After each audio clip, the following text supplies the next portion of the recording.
Welcome back, everyone. My name is Kayla. I'm an occupational therapy student at the University of St. Augustine for Health Sciences. In this video, we're going to talk about the importance of disaster planning, as well as resources that might be beneficial to you. We're also going to end with some terminology that's associated with evacuation and sheltering in place. So, why do we prepare for disasters? Individual and family preparedness is an important exercise to participate in. Disasters can be unpredictable, as well as geographical location can affect how a disaster impacts you. Disability can also greatly affect how you respond and recover from a disaster, as well as how well you can prepare for it. Literature does show that even though people might live in disaster-prone areas, they still do not prepare efficiently. The new and updated FEMA recommendation is to be prepared for up to 5 days or 98 hours after a disaster happens. Geographical location can also affect the resources that are available to you before, during, and after a natural disaster.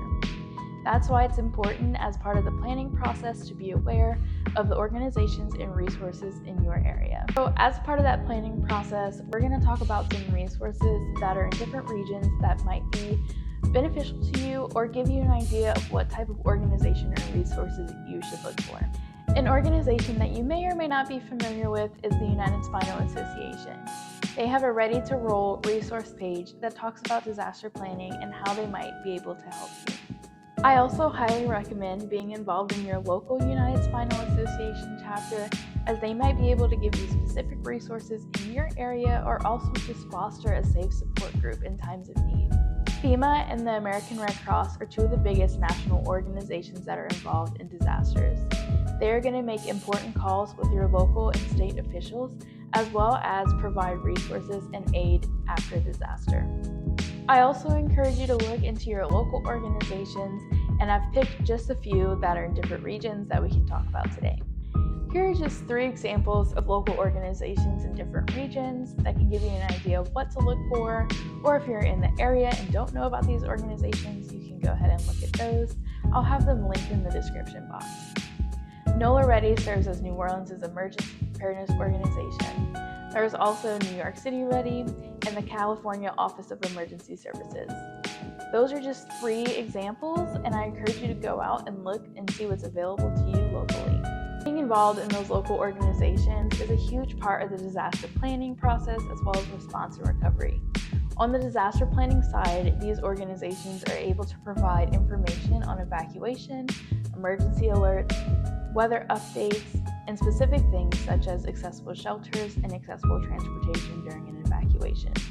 Now we're going to talk about the most common disasters we see in the United States.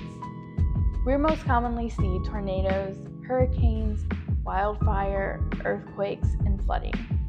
There are other natural disasters that do occur, but we're going to focus on these 5 as they are the most common. We're not going to talk about these natural disasters here in this video for a very long time because they're all going to have their own video at the end of the video series. But I wanted to tie it into knowing those emergency alerts and being involved in that local organizational piece that we just talked about. Some of these disasters can happen independently or simultaneously, or can be the product of another disaster.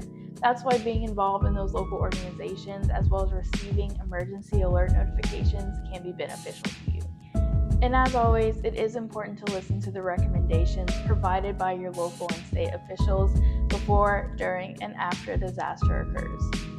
In the last part of this video, I want to talk about some terminology that's leading into our next 2 videos, evacuating and sheltering in place. I put this last section of terminology in this video because it goes back to that organization piece.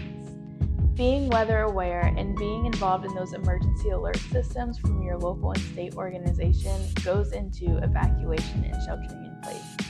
They will be able to tell you whether it's necessary to evacuate or whether it's necessary to shelter in place.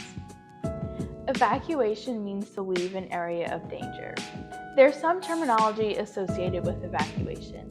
There's what's called a mandatory evacuation and a voluntary evacuation. A voluntary evacuation means that it's your choice to leave the area of danger by yourself or with the help of others. You should still be prepared to be self-sufficient for up to 5 days, just in case things worsen overnight.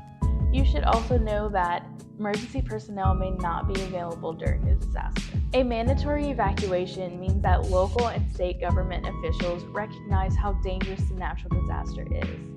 You will not be penalized if you do not leave during a mandatory evacuation. However, you need to recognize that emergency personnel will not be available to you until it is safe for them to be outside. So you should be planning to be self-sufficient for up to 5 days or 98 hours.